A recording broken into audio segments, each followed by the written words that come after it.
Hello. हाँ hello अस्सलाम वालेकुम। वालेकुम सलाम। कौन बीबी? अरे तुम तो भूल गई।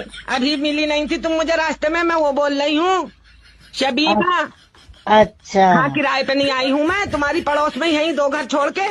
अच्छा अच्छा अच्छा। आई एक काम था तुमसे। हाँ बतला। देखो कर दियो है। करने का होगा तो करेंगे। निकलने का ही और वैसे ही थोड़ी करा, किसी उम्मीद से ही करा। देखो औरत औरत के ही काम आती। हाँ वो तो बात ठीक है, बतला। हम जा रहे थे वहां नैनीताल, अच्छा मैं और मेरा शौहर। अच्छा हमने पैसे भी जमा कर दिए 2000 रुपए।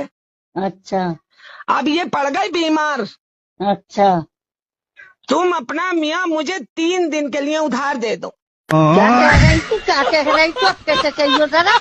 मैं यूं कह रही हूँ वो बीमार को कहाँ ले जाऊंगी, तुम अपना मियाँ मुझे 3 दिन के लिए दे दो।